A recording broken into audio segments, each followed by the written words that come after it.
Piano Marble is just such a great tool for whatever you might want it to be in your situation. I just appreciate Piano Marble so much that I can start them off on something, let them work at their own pace, and then zero in on those students that really need the extra help or who are advanced and need the advice to take them to the next level, or give me the freedom to walk around for students that have made the choice not to be engaged and to give them a little extra support.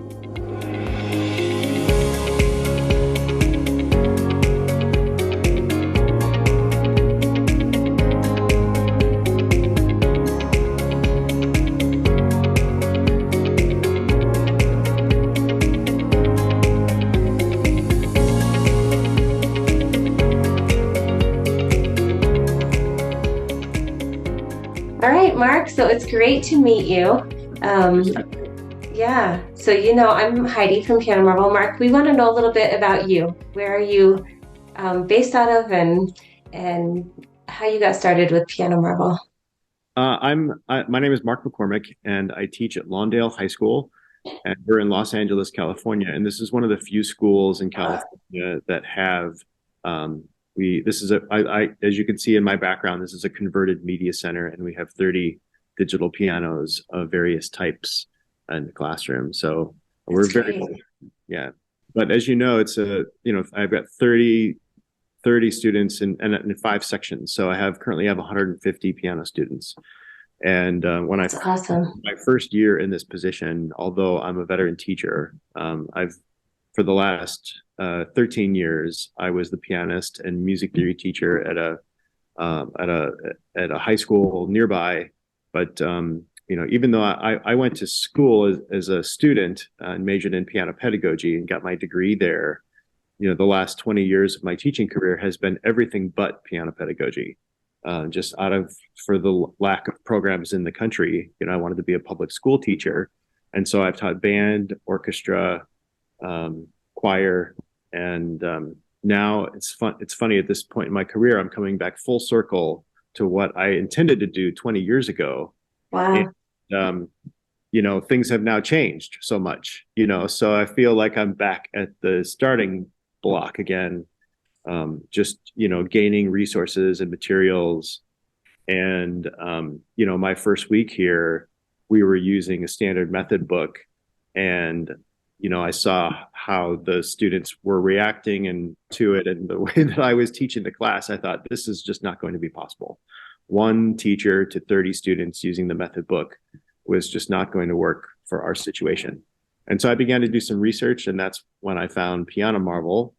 Um, we all use this is a Chromebook school, and so I found that Piano Marble, in my research, was one of the few programs that worked flawlessly or with ease with the students' Chromebooks. And so it was compatible to the pianos that we have in our room. Simply, you guys make it so easy to hook up the MIDI to the Chromebook and the keyboard through your videos. And it really came together very quickly once I had found you. Well, I'm happy to hear that. That's great.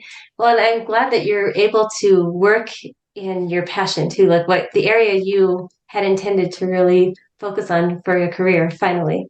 That's pretty cool. Yeah, and this school it's in a neighborhood that is challenging, and to have a platform, there's a waiting list to be in the piano classes, so they're very popular. Kids want to Wow. be, and they want to learn piano. This is a school where not a traditional performing arts school. We don't have choir here. There is no orchestra, and there's a very small band program. We also have the only curricular ukulele classes in the state of California at this. Wow. So this is what we do. We have pianos and we do ukulele. I saw And your ukuleles behind you. I was wondering if you would say anything about that. That's cool. so kids love music. They want to be in the piano classes. And where struggled, I work professionally here in LA as a pianist as well. And when I grew up, I taught myself how to play piano in high school and then went on to take formal lessons. So I kind Wow. of skipped over the beginning. I skipped over the beginning years of it, like elementary piano. And so other than in my formal pedagogy training, when I was, 20-year-old, um, that's, how the reference of how you teach is how you were taught by your teachers and that you can recall those things. And Yeah. so pull back memories. I just don't have the memories of being a beginning pianist. So it's been interesting working with beginning students, and relating to them and dissecting and ripping things apart. And I will say that's where I've really appreciated Piano Marvel because it does start at the very beginning. You don't have to know anything to begin with Piano Marvel, and you start with middle C, and then it gradually expands out. And I appreciate the philosophy behind the method. Awesome. I'm happy to hear that. Erin actually did put a lot of research into the method and technique um, area of Piano Marvel. It's grown so much. Our music library is giant. We have, of course, the sight reading test, which is the standard assessment of sight reading that nobody has. But really, it all originated and started with the method and the technique because he wanted to be able to teach a classroom of students in class piano in college. 16 students in all different levels. Like you say, it's impossible to teach in the middle because you leave some, in the dust and then others are bored and it's just really hard. So that's really where this was dreamt up and came to fruition eventually. So we're excited that you're able to use it that way. And it Thank you. is great for beginners as well as advanced and professional. There's something for everyone in there. So One of the other features that I really love is the ability to create my own content and then upload it and then put it, move it over to the reports section and then be able to monitor what students do with my own material. So it's great. yeah. It's great to like identify a need, create something that is, surgeon specific to what I want to do curricularly, upload that in a very short amount of time, and then see students using it as if it were existed in the curriculum, prior to that. Yeah, that's awesome. That's great. That's my favorite feature. If I can't find something that I need, I can quickly make it, upload it, and then my students are playing it, within days. Fantastic. That's great. I'm glad to hear that. So, have you had them try to compose and put music into Piano Marvel yet? Not yet. I have had some students like see what I have done and then come up to me and they say, how did you do that? So I have some very curious students and I've shown them how I did it, and I'm just waiting to see those that want to take that step, I think will intuitively find it. Yeah, once they get past the beginning learning steps, yeah, and then can get into composition. That's Yeah, neat. all of my students really are I mean, we're seated at the level 1 and level 2, just Okay. now getting to approach level 3. So we're firmly in the foundational, learning zones. Yeah, well, you haven't been doing this long with them. So if some of them are already getting to level three, that's pretty fast. That's Yeah, awesome. Yeah. and like you said, I have had some students that come to the class and that, oh, I took piano back in third grade, and then they remember and then they're able to just buzz through Yeah. some content rather quickly. That's cool. That's really cool. So I have a question. How often are they meeting with you? We're on a modified block schedule here, so I see students for about 200 minutes a week. Okay. I see them for 40 minutes on Monday. All my students, we have an 8-period class or 8-period day. And then on Tuesday through Friday, of those 8 periods, I see 4 classes. So we have each day there are 440 or so. I'm sorry, four 80-minute classes. So I'll see a student for 40 minutes on Monday, and then 2 more times throughout the week for an 80-minute block. Okay. Okay. So, if you think 40 plus 80 plus 80 gets you your 200 minutes. Yeah. So within That's that, good. yeah, it's a significant amount of time. Mm-hmm. So, as you can imagine, an 80-minute piano lesson is really a long lesson. It is long. I was thinking that. So we're doing other things as well. I'm pulling in resources from YouTube. I'm still using some of the method book that we had used prior to Piano Marvel. Uh-huh. Some ear training, a little music theory, and then then there's the Piano Marvel time. And what I really appreciate is, for students that may not be as motivated as others, I just really appreciate the accountability that Piano Marvel has, where I can say, okay, everybody, I want you to be able to earn, 15 practice minutes today in Piano Marvel, and they can go into the report section and see what they did, Yeah. and there's no, there's no arguing about what that is. They can see what they have earned, and that's what I see. So it's very out in the open. All cards are on the table as far as productivity. I Yeah, love that. that's It keeps everybody accountable. yeah, that's true. Yeah, most teachers love that feature that they can see minutes they've practiced. Of course, it's not the entire time they've practiced, but just while a cursor is moving right in the software. But it's a good chunk of the time that they're actually practicing. And then being able to see the scores too that they get right on those particular songs that they've played. Yep. Yeah, very cool. Well, it sounds like you have a great program. Do you plan to do any like piano recitals for their parents? How are you going to do that? The end of the year, there will be a piano recital. We actually have a Steinway here on campus Oh, over in our cool. area. So we'll have the recital over there, and even now we're beginning to build up to that. So I haven't. I do actually want to do some performances in this space, to invite people in. I haven't gotten to that place yet, but eventually in this, it's my goal to have a couple, like, mini salon performances in this room. One of the things that I really love about our class situation here is the group piano aspect. Is that I really want, have every class doing a piano ensemble of some sort. Yeah. And that's the difference. And that's one of the benefits of having a group of piano students in a room, is that, you should take advantage of the ensemble aspect of it. So Exactly.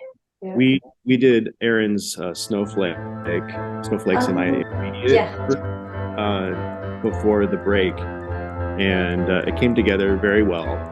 And looking forward to doing more of that. So in a Good. recital, That's fun.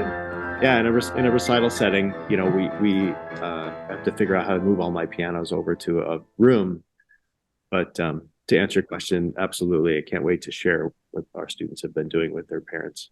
That's great. Yeah. It's amazing too when they learn that they can be a part of a bigger performance, like you say, in an ensemble or duet or whatever. It brings a different element to it, and it just makes it more collaborative and fun. Hmm. So I'm glad that you're doing that. And you have a lot of students. So for all of them to be able to play, you're going to have to be creative in one recital, or will you have more than one recital, you think? Well, right now we just have one recital scheduled, but in the Okay. future we may adapt that. As somebody who has played in band and sung in choir and been in a community collaborative setting, my goal is to really turn solo piano playing into a group collaborative activity. And the culture hasn't quite latched onto that yet here in this position. But slowly but surely, when they see how much fun it is to work in a group and be part of something larger, I hope that we can do more of that. Yeah, for sure. That's great. So I'm curious, did you start out with your music lab with these pianos, or did you have to go through a process of, using used keyboards? We've had some schools that have had to find broken used keyboards to start with, and then they build up to a nicer lab. Or how did you get started with it? This program has been in existence for over a decade. Okay. A lot of that sort of the building up that you described happened over the past 10 years. And through that period of time, there in the back of my room, I still have some of the older, smaller keyboards that aren't weighted. And it was just what you described over the Right. years building up to it. So Okay. when I'm now, we have about 25 Korg keyboards that are sort of second market, that still have weighted keys, but they break very easily, and they're not, we're constantly sending them out to be repaired. So I'm in the process of substituting those out and, doing some budgeting for more substantial Yamaha type Clavinova pianos that could just handle more, the volume of use. Yeah. And slowly but surely, that's what I envision as having, 30 of those in one space. But I'll tell you, for anybody watching this, I understand the difficulty in accumulating and building something like this. We benefit from quite a bit of Title I money in California. We're in a community where we get that money from the state. And since we don't have band, really orchestra or choir here, the school has been able to put most of its music resources into this situation. That's great. That's unique. Honestly, there are not very many schools that have been teaching piano at this level for so long. That's neat. Right. On one hand, I've been searching for them for the better part of my career, because this is what I wanted to do all along. Yeah, that's fantastic. So do the kids practice at home? Any of them, or okay. Some of them have pianos at home and have been how do I use Piano Marvel at home? And we that discussion. I haven't really pushed it. I thought I'm just going to let this naturally unfold. And so there isn't I would say probably 80% of my students do not have pianos at home. So I'd imagine the time they spend in class is really, what they have. So and 200 minutes a week is significant. So yeah, that's good. Yeah.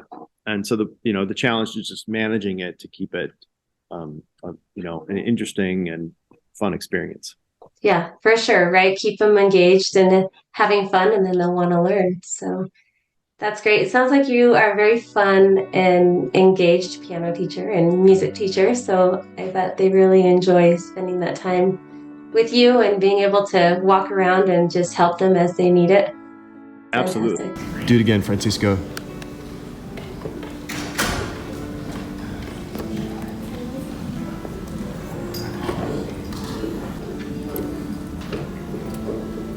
$100. Nicely done. Thank you. Fantastic. Thank you. Tell me how you did that. How'd you figure that out? All I had to do was just remove these 3 fingers and just leave these 2. It was that simple. That's right. Did the computer program help you do that? Kind of, yes. It really did. Yeah, I just appreciate Piano Marvel so much that I can start them off on something, let them work at their own pace, and then zero in on those students that really need the extra help or who are advanced and need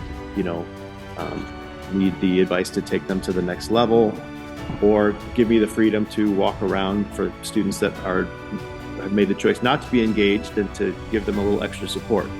Yeah. No, that's good. So do you ever, just out of curiosity, do you sit down and play for them, like perform for them so they can see where they could get to if they continue? Mm-hmm. I have done that. I look for YouTube resources where it's showing, where it's showing them also the notes on the staff rather than just the lights coming down and touching the keys like That's good, yeah. A lot of them love to play that way, which is valid. Yeah. I learned how to play by ear in high school, and then you pick up the technique as it goes. But I often tell them, I'm to the place where I tell my students, you need to find something that motivates you. It's anything that anybody tells you to do feels like an assignment, whether it is or not. It just feels like an assignment, and so true. I want you to bring things to this class that make you wonder, how do you play that? It may be too hard, but that's okay. You just dive in.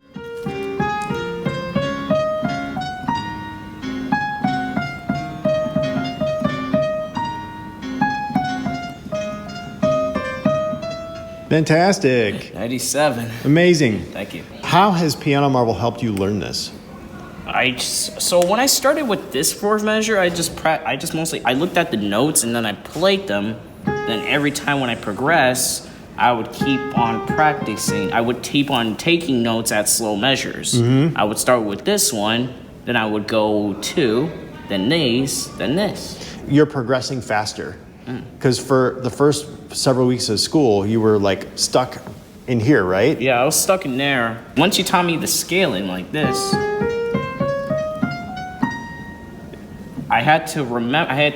you taught me scaling once I got to that point. You have taught yourself the fingering for that triplet section. You've done a really great job with that. This part right here. I was waiting to see how you were going to handle that. And you're using the right fingers because like you said, you've taken the scale that I taught you and you have applied it. Anything that you want to do, I can help do that.